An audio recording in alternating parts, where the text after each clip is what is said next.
ओम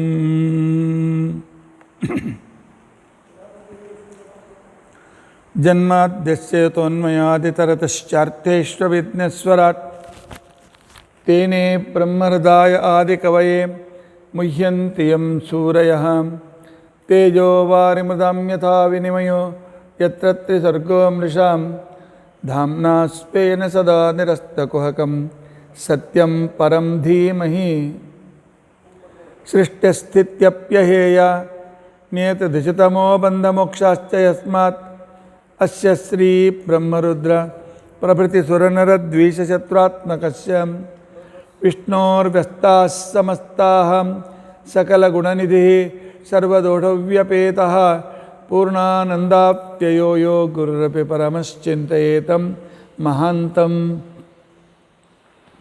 धर्मप्रोज्झितकैतवोऽत्र परमः निर्मत्सराणां सतां वेद्यं वास्तवमत्र वस्तुशिवदं तापत्रयोन्मूलनं श्रीमद्भागवते महामुनिकृते किं वा परैरीश्वरः सद्यो हृत्यपरुध्यतेऽत्र कृतिभिः शुश्रूषुभिस्तक्षणात्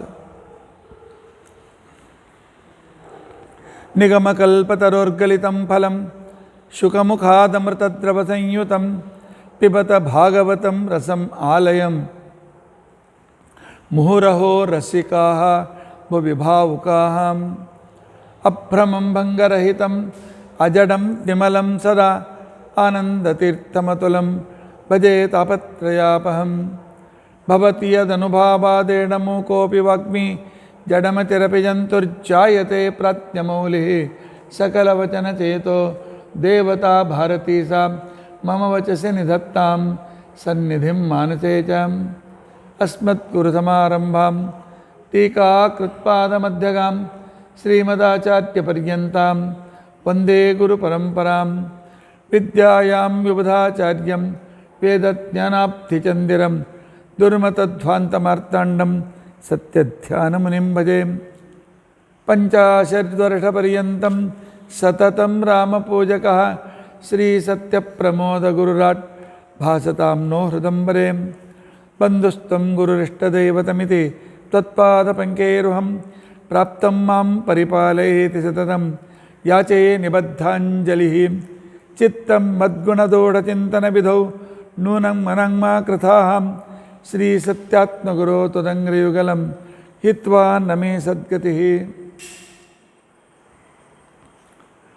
यैरहं शुकवत् सम्यक् शिक्षितोऽस्मि कृपालुभिः तान् वन्दे धेनुपाचार्यान् तत्त्वज्ञानार्थसिद्धये श्रीगुरुभ्यो नमः हरिः ओं हरिः ओं हरिः ओं स्वस्तिस्तु अचेडतन्मङ्गलानि सन्तु श्लोकैकश्रवणपठनमात्रेण वक्तुश्च श्रोतॄणां निखिलकलिकृतकल्मषापनोदनपुटतरे धर्माद्यखिलपुरुषार्थसाधने भूते अद्य श्रीमद्भागवते अष्टमस्कन्धान्तर्कथा प्रारम्भे सति किञ्चित् पूर्वकथानुवादः हरिः ओं हरिः ओं हरिः ओं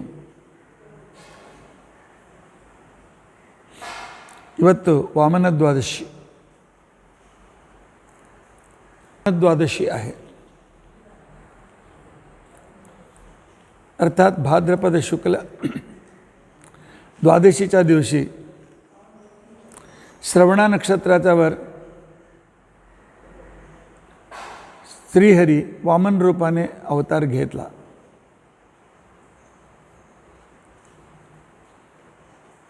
त्याच्याविषयी एक थोडा वेळ वामनावताराची चिंतन आम्ही करू. विशेष रूपाने समुद्रमंथन झाला त्यावेळी देवाने अमृत देवतांना पाजवला तेव्हा असुर कुपित झाले. असुरांचा विरोचनावर त्याचा मुलगा बलिचक्रवर्ती हे सगळे देवतांच्यावर धावून त्यावेळी सगळे असुर पराजित झाले हतबल झाले होते.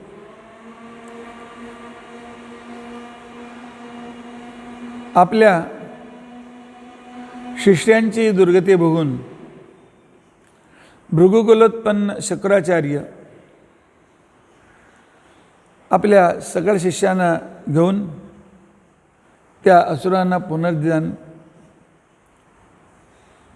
पुन्हा जीवदान दिले. त्यावेळी असुर सर्वंकष रीतीने त्या भृगुकुलोत्पन्न ऋषींचा विशेष पुरुषाने शुक्राचार्यांच्या परमशिष्य झाले. आपल्या परमशिष्ट झालेला पाहून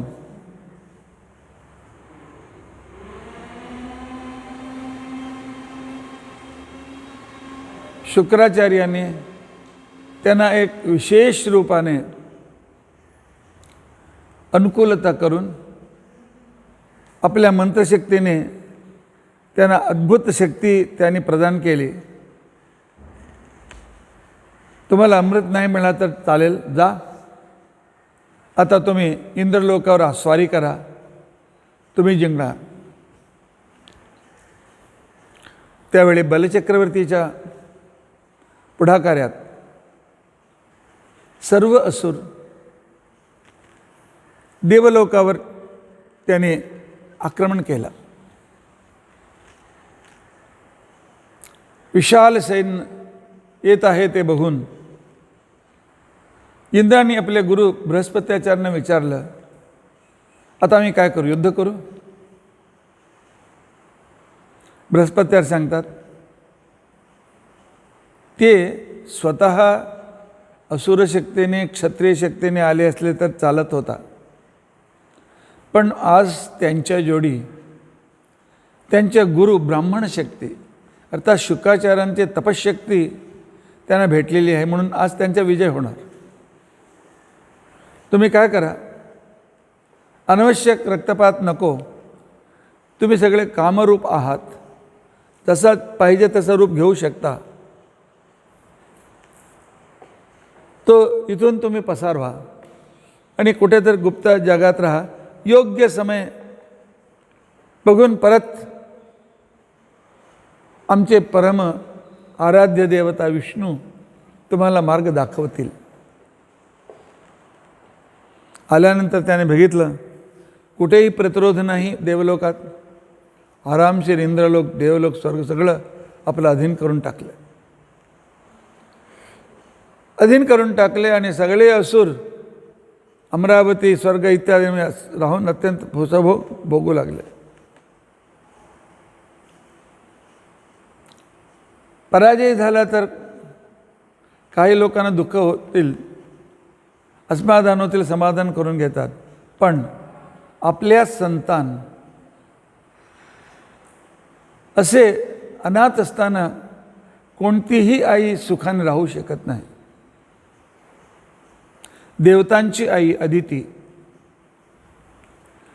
अदितीपासून देवतांचा पुनर्जन्म झाला होता, अत्यंत दुःखी राहू लागले.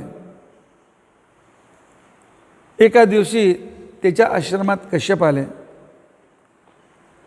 आले असताना त्याने बघितलं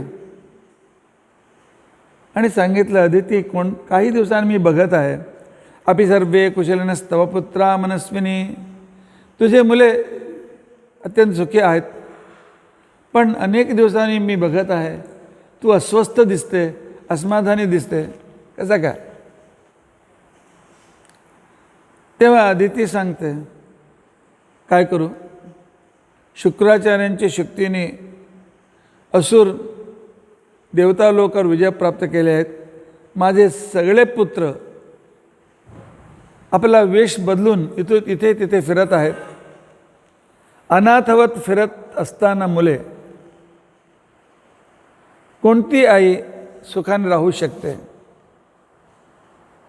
म्हणून मला असा एक वर द्या, आता कोणताही एक व्रत मला सांगा, ज्यामुळे माझ्या पुत्रांना परत आपला राज्य आणि सुख प्राप्त होईल. तेव्हा कसे फसले, ठीक आहे, तू सुद्धा ज्ञानी ऋषीपत्नी ऋषिका आहे, मोह असू नये तरीसुद्धा मोह आला आहे, मी तुला एक व्रताचा उपदेश देतो. तो व्रत आहे, त्या व्रताचं नाव आहे पयोव्रत. फाल्गुन शुद्ध प्रतिपदेपासून फाल्गुन माघ वद्य चतुर्दशीला गोशृंग गोपूजा करून त्याच्या शिंगावरती पाणी घालून ते पाणी खाली पात्रात धारण करून त्या गोशृंग जलाने चतुर्दशीच्या दिवशी विशेष रूपाने आंघोळ करायचं आणि वासुदेवरूपी देवाचं स्थापन करून घ्यायचं. आणि त्या दिवशी देवाला नैवेद्य इत्यादी दाखवून प्रतिपदेपासून आपला व्रत करते म्हणून संकल्प केला पाहिजे. अमावास्याच्या दिवशी फक्त दुधात शिजलेले भाताचा नैवेद्य त्या वासुदेवाला दाखवून त्या शिजलेल्या भाताने वासुदेव मंत्राने यथाशक्ती लक्ष सहस्र शत आहुतीने वासुदेवाचे संतृप्ती करून अत्यंत दुर्लभ व्रत मी करीत आहे, भगवन निर्विघ्नपणाने हे पूर्ण करा म्हणून त्या वासुदेवाची प्रार्थना केली पाहिजे. त्या दिवशी होम झाल्यानंतर जे काय उरलेला प्रसाद असतो ते प्रसाद खाऊन तो दिवस काढला पाहिजे. फाल्गुन प्रतिपदेपासून रोज 3 वेळा अंघोळ, त्रिश्रवण स्नान असे म्हणतात, आणि त्यानंतर दुधात शिजलेल्या अन्नाने वासुदेवाला होम केला पाहिजे. आणि दुधाच्या अभिषेकाने वासुदेव प्रतिमेला दुधाचा अभिषेक केलेल्याने तो दूध फक्त दिवसात 3 वेळा फक्त प्राणधारणासाठी फक्त दूध घ्यायचं, दुसरं काही घ्यायचं नाही. अनिवार्य असेल तर पाणी प्यायचं, नाही तर नाही. सर्वथा अनिवार्यता वाटत नाही. एकादशी पूर्ण उपवास केला पाहिजे. द्वादशीच्या दिवशी असंच त्रिश्रवण स्नानादी रूपाने पयोव्रत केला पाहिजे. ह्या 12 दिवस फक्त दुधावर आणि फक्त दिवसात 3दा, नाहीतर प्रत्येक 1 तासाला 1-1 लिटर दूध पिऊन व्रत होत नाही. आणि त्रयोदशीच्या दिवशी उद्यापन करून परत वासुदेव होम करून अनेक ब्राह्मणांना संतृप्त करून देवाची प्रार्थना करून व्रत समाप्ती केली पाहिजे. ह्या व्रताने अत्यंत बलिष्ठ असे पुत्र उत्पन्न होतात. आज व्रताने असलेले पुत्रांना सामर्थ्य प्राप्त होतो आणि ते आपल्या सामर्थ्याने आपले अधिकार प्राप्त करतात. अदितीने अत्यंत भक्तीने हा व्रत केला आणि फाल्गुन शुद्ध द्वादशीला वामन रूपाने श्रीहरी प्रकट झाले. त्यावेळी अदिती त्यांची विशेष रूपाने स्तुती करते. स्तुती केल्यानंतर आयुः परम वपुरभीष्ट मतुल्य लक्ष्मीर द्यौर्भूरसास्सकलयोग गुणस्त्रिवर्गः ज्ञानंच केवलमनंत भवन्ति तुष्टात तत्तो नृणाम किमुपसन्न जनाधिनाशः. परमात्मन आपणच सर्व सृष्टी करतायत, स्थिती करतायत. सर्व आपला करून होतो, करता करविता फक्त आपणच आहात. आणि आपली पूजा जो करतो त्याची आयुवृद्धी होते, सौंदर्य प्राप्त होतो, समृद्ध पैसे भेटतात, योग्य पत्नी पुत्र संतान इत्यादी प्राप्त होतो आणि अभीष्ट पूर्ण होतो. मला माहीत आहे आपली स्तुती मी करत आहे. त्यानंतर देव सांगतात, अदिती तुझ्या स्तोत्राने मी संतुष्ट झाला आहे आणि कशासाठी ती व्रत केली हे मला माहीत आहे. तुझ्या मुले अनाथ होऊन इथे तिथे फिरत आहेत. त्यांच्या देवलोक बलिचक्रवर्तीने बळकावला आहे. त्या देवतांना आपला लोक प्राप्त म्हणून हा व्रत तू केला आहे, केली आहे. ठीक आहे, मी त्या बलिचक्रवर्तीचे मी त्याला निग्रह करून विशेष रूपाने देवलोक देवतांना देतो, पण 6 महिने वाट बघ.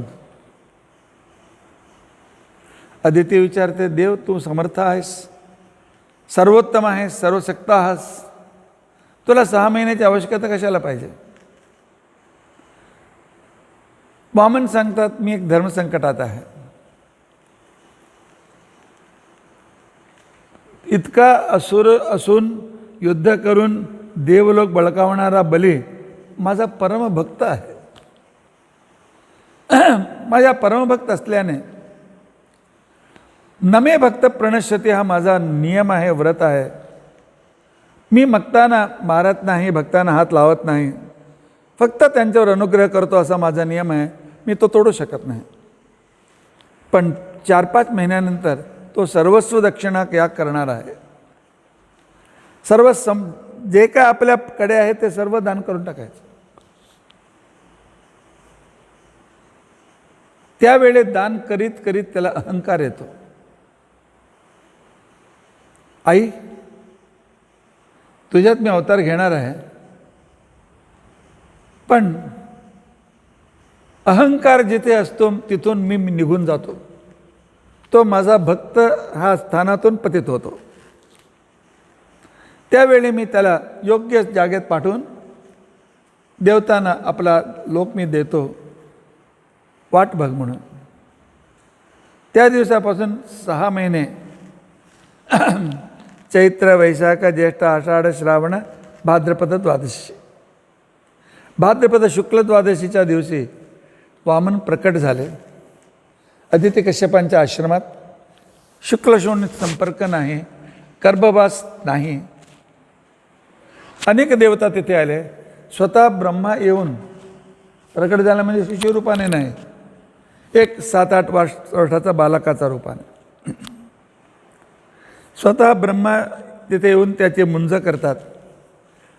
देवता त्यावेळी अनेक त्या ब्रह्मचारीला प्रेझेंट देतात.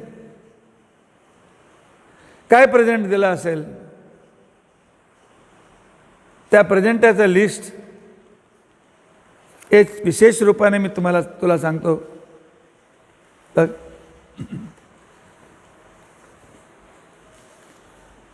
श्रोणायाम श्रवणद्वादश्यां मुहूर्ते अभिजिते प्रभो. ह्या श्रावण द्वादशीच्या दिवशी अभिजित मुहूर्तावर दुपारच्या वेळी अतिउत्तम मुहूर्त असताना विजया नावाचा एक मुहूर्त होता. त्या मुहूर्तावर वामनाचा अवतार झाला. ब्रह्मदेव त्या सगळे देवता ऋषीमुनी तिकडे आले.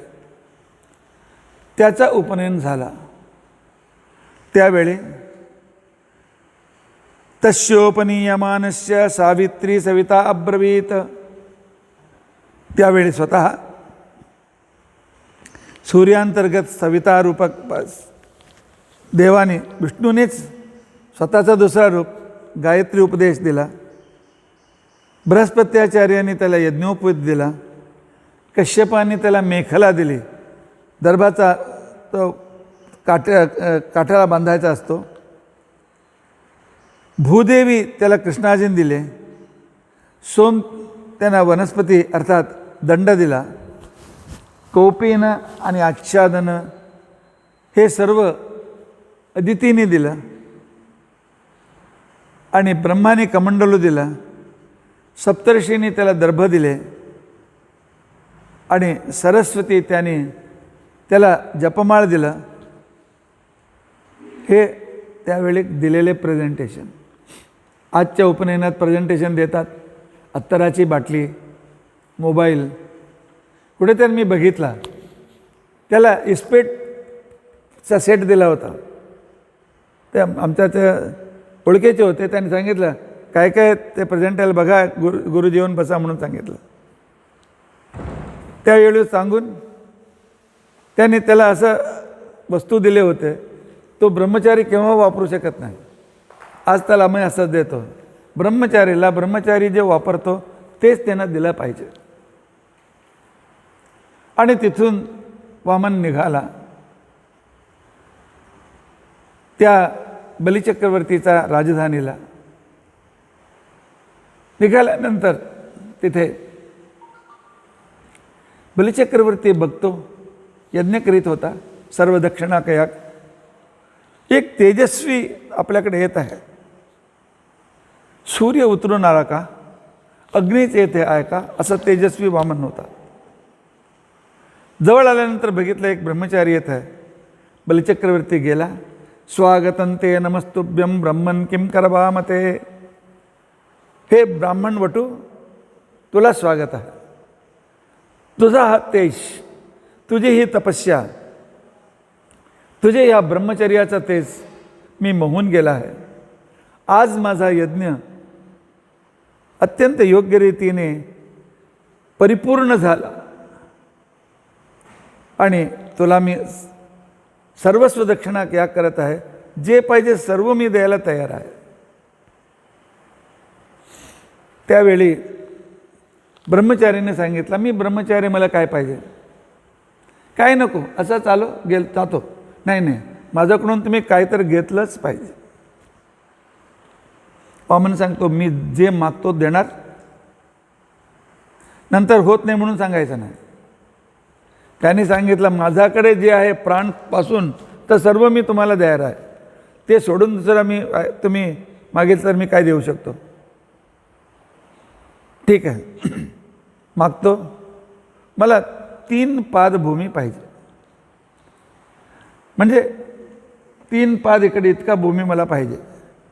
त्यांनी घेतली. इतका लहान भूमी घेऊन काय करणार, मी ब्रह्मचारी आहे, मला फक्त बसून संध्या गायत्री जप तपस्या करायची आहे आणि मला स्वतःची जागा पाहिजे. कशाला, म्हणजे भाडीच्या जागेवर आम्ही जे काय करतो त्याच्या 50% पुण्य त्या यजमानाला जातो. भाड्याच्या घरी केलेलं यज्ञ, हवन, श्राद्ध इत्यादी सगळं अर्ध पुण्य तर मालकाला जातो. आम्ही भाडं देत असून सुद्धा ग्रहात म्हणूनच प्रयत्न करून एक लहान झोपडी स्वतःची करून घेतली पाहिजे. तिथेच आपले सर्व उपासना ध्यान इत्यादी केलं पाहिजे, असा नियम आहे.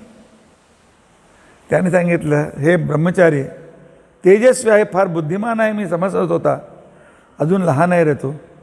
अरे तुला मी राज्य देतो रे, पाहिजे तर संपूर्ण म्हणजे अश्वसैन्य देतो, गजसैन्य, रथ, पाहिजे तर तुला अनेक कुमारिका, आता ते सर्व तुझ्याचे लग्न करून देतो.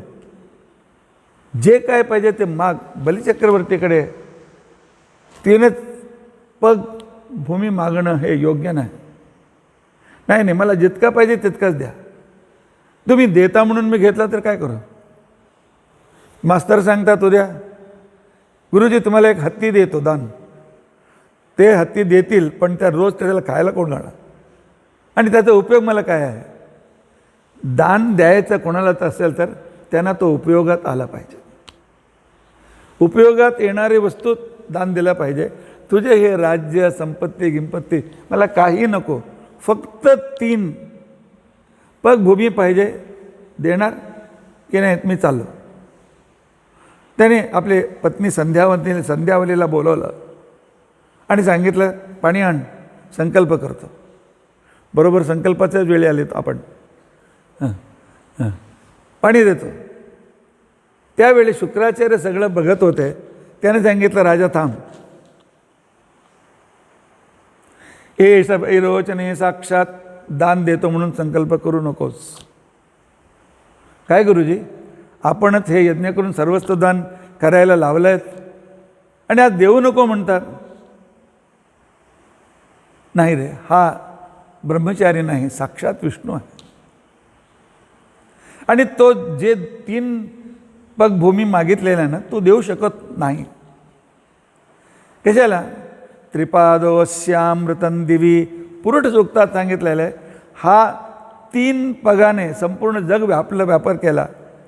एका पगाने वरचे सगळे लोक व्यापतो आणि एका पगाने तो फक्त आधोलोक व्यापतो. तिसऱ्या पगाला तो कुठून देणार? आणि प्रतिश्रुत्य तो येत आहेत.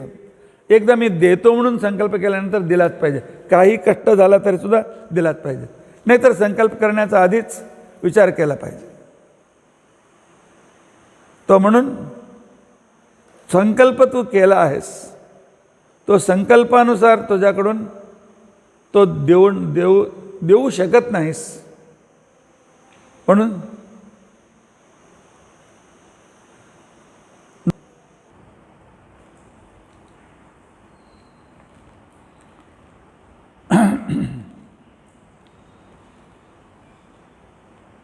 हे भले तू ह्यांना देऊ शकत नाही. आणि नियमसुद्धा तसा आहे. आम्ही जे कमवतो, गृहस्थ जितकं कमवतो त्याच्यामध्ये 5 भाग केला पाहिजे. त्याच्यामध्ये 20% धर्माय, दान धर्म पूजासाठी त्याने खर्च केला पाहिजे. आणि दुसरी 20% समाजसेवेसाठी आणि लोकांना उपकार करण्यासाठी ठेवला पाहिजे. आणि 40% आपल्या मुलांना इत्यादींना सर्वांना, आणि 20% आपल्या बंधूंना हेल्प करण्यासाठी. असं नियम आहे. धर्माय यशसे अर्थाय, धर्माय यशसे अर्थाय कामाय स्वजनाय च पंचदा विभजत वित्तम यहामुत्र च मोदते. म्हणून देऊ नकोस, तुझ्याकडून हे होणार नाही. बलिचक्रवर्ती सांगतात, आचार्य तुम्ही हे विष्णू आहे म्हणून सांगून फार उपकार केला. अरे साक्षात विष्णू माझ्या घरी मागायला आला आहे. माझं भाग्य ह्याच्याहून मोठं भाग्य कोणतं आहे? आणि ज्याच्या हातात दिलेले पत्रम पुष्पम फलम तोयम, एक तुलसी पत्र आणि एक फूल, नाहीतर 2 फूल, थोडीशी पाणी, पत्रम पुष्पम फलम तोयम, तो भक्तीने दिल्यानंतर तो अक्षय होतो म्हणून सांगतात. आणि स्वतःला मी नाही दिला तर माझ्याकडून देऊन घेणं त्याचं कर्तव्य आहे. मी संकल्प करतो, त्या संकल्पानुसार मला हे अनुकूलता करून देण्याचं कर्तव्य तो त्या देवाचा आहे. तो करेल म्हणून त्यावेळी सांगितलं. आणि ते धारा सोडू लागले. आणि अशी कथा सांगतात, शुक्राचार्य तिथे जाऊन तिथून पाणी पडू नये म्हणून त्या झारीचा इथे आत बसले, पण पाणी पडत नाही. काय? त्यावेळी वामनाने एक दर्भ घेऊन त्या तिथून एक दर्भ आत त्याला तो झालं. त्यामुळे शुक्राचार्यांचा एक डोळा फुटला. तो म्हणून मराठीत शुक्राचार्यांचा झारी म्हणून जो अडवतो त्याला सांगतात झारीचा शुक्राचार्य म्हणून त्याला नाव देतात. मराठीत असं म्हणा, पण इथे भागवतामध्ये तसं काही नाही आहे. असंच काल्पनिक आला असेल. दिल्यानंतर देवानी त्रिविक्रम अवतार घेतला. त्रिविक्रम अवतार घेऊन एका पायाने भूः भुवः स्वः महाजनः तपः सत्यम, सत्य सगळे लोक त्याने व्यापलं. आणि दुसऱ्या पगाने त्याने अतल वितल सुतल तलातल रसातल महातल पाताळ व्यापून टाकला. आणि सांगितलं, बली तिसऱ्या पगासाठी जागा दे. बली सांगतोस तुम्ही सर्व व्यापले, मात्र कुठून देऊ? त्यावेळी त्याने गरुडाला स्मरण केलं. गरुड हा तिसरा पग देत नाही, बांधून ठेवायला, नाहीतर पळून जाऊ न दे. फक्त 2च देऊन पळून जाऊ नये. एक संकल्प केला, तिसरा पग दिलाच पाहिजे. त्याच्या सैन्याला इतका राग आला. धान घेतो आणि राजालाच हा बांधतो म्हणून ते तयार झाले. बलिचक्राने सांगितलं नाही बस. त्यावेळी प्रल्हाद आले, त्याचा आजोबा भगवत भक्त प्रल्हाद आले. सांगतात, देव तुम्ही किती उदार आहेत, उपकारी आहात. माझा मुलगा देवलोक बळकावून, माझा नातू देवलोक बळकावून अत्यंत तमोगुणाचे व्यवहार करीत होता, पण त्याची भक्तीला संतुष्ट करून त्याला हा आशेतून मुक्त करण्यासाठी तुम्ही आलात. मला फार आनंद आहे. बलिचक्रवर्ती सांगतो, मला तुम्ही माझा बंधनात ठेवलं, मला काही दुःख झाला नाही. मला माहीत आहे, त्वमेव माता च पिता त्वमेव, तुम्हीच माझी आहे, तुम्ही आई वडील सर्व तुम्हीच आहात. आणि जेव्हा मुलगा काय खात नाही पीत नाही, आई काय करते, 2 झापड घालून त्याला पाजवते, खायला लावते. तसे माझा मार्ग चुकला होता. तुम्ही आईसारखं मला 2 थापड देऊन आणि हे दुसऱ्यांचं संपत्ती बळकावणं योग्य नाही म्हणून दाखवून दिलं. म्हणून देव आता माझ्याकडे फक्त उरला आहे हा माझा डोकं. मी जिथे उभा आहे तो भूमी तुमच्या वशीत अधीन झालेला आहे. फक्त माझा डोका खाली ह्याच्यावरती तुमचा पाय ठेवा. त्यावेळी वामन सांगतात, बली तुझ्यासारखं भक्त जगात कोणी नाही. पण काही तमोगुणाने तू दुसऱ्यांचा राज्य बळकावला होता. आता तो राज्य देवांचा झाला, ते देतील, सोडून टाक. आणि मी तुला तुझ्या डोक्यावरती पाय ठेवून तुला मी रसातळाला पाठवतो.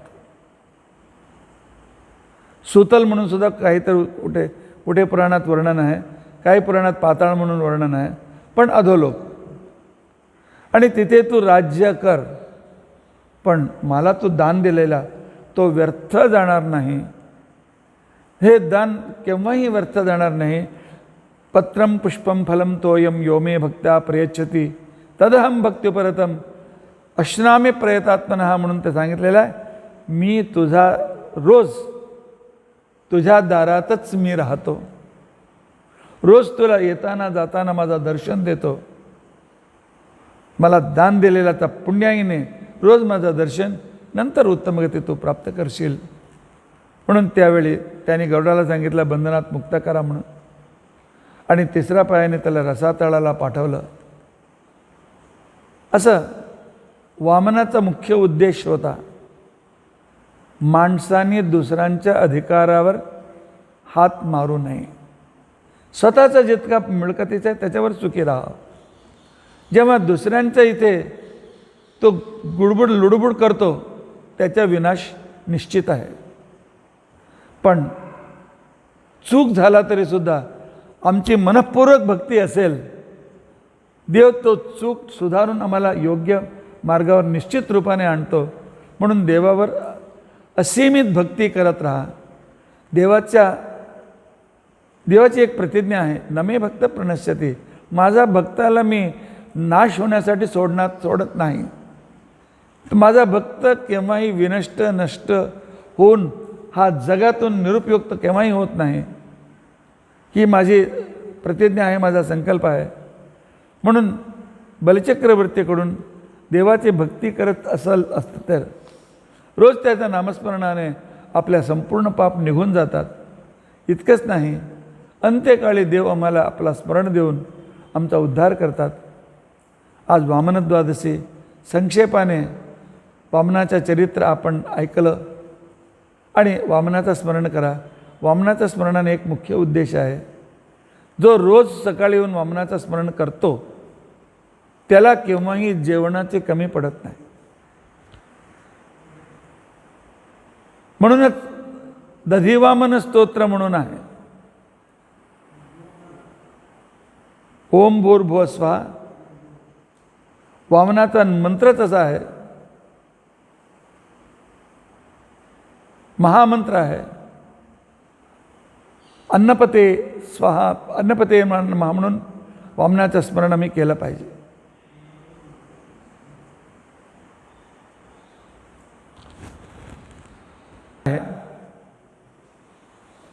त्याचं ध्यान असं आहे, ध्यायेत शुशुक्लम अरविंद दलायताक्षम. वामनाचं स्मरण कमळासारखे त्याचे दोन्ही डोळे आहेत. सौवर्णपात्र दधिभोज्य मथामृतंच. तो स्वतःच्या हातात सौवर्णपात्रम, एका पात्रामध्ये अत्यंत दध्यन्न दही भात एका हातात धरून तो आहे, दुसऱ्या हातात अमृत कलश आहे. अमृत कलश असलेल्या आणि दही भात असलेल्या कराताने दोर्भ्याम दधानम अखिलेश्च सुरे परीतम, सगळे देवता त्याच्या सभोवती येऊन त्याची स्तुती करत आहेत. असे चंद्रमंडलस्थ वामनाचा जो स्मरण करतो आणि गुरूंच्याकडून हा मंत्र घेऊन अस्य वामन मंत्रस्य ब्रह्मार्षी धृती चंद्र वामनो देवता विष्णुप्रीत्यर्थम वामन मंत्र जपे विनियोग. हा मंत्र आहे ओम नमो भगवते विष्णवे अन्नाधिपते स्वाहा. ओम नमो भगवते विष्णवे अन्नाधिपते स्वाहा. आचार्य तंत्रसारामध्ये सांगतात, श्रीमदाचार्य, हा मंत्र चिंतामणी, हा वामन मंत्राचा जप करणारा व्यक्तीला केव्हाही त्याच्या घरी अन्नधान्य संपत्तीचा कमी पडत नाही. म्हणून हा रोज मंत्र जप केला पाहिजे. ओम नमो भगवते विष्णवे अन्नाधिपते स्वाहा. हे वामन, आज तुझ्या अवताराच्या दिवशी तुझं आम्ही स्मरण केला. तो ज्ञानदाता आहे. वामनो अन्नदाताच्या बुद्धी, वामन हा बुद्धिदाताच्या, वामन बुद्धी आणि अन्न दोन्ही देणारा. म्हणून वामनाची उपासना केल्यानंतर सद्बुद्धी प्राप्त होते, ज्ञान प्राप्त होतो आणि त्यामुळे समृद्ध अन्न भेटतो आणि त्याच्या अनुग्रहाने विशिष्ट रूपाचे ज्ञान प्राप्त करून आम्ही ज्ञान भक्ती वैराग्याने देवप्राप्ती करू शकतो. श्रीकृष्णार्पणमस्तु.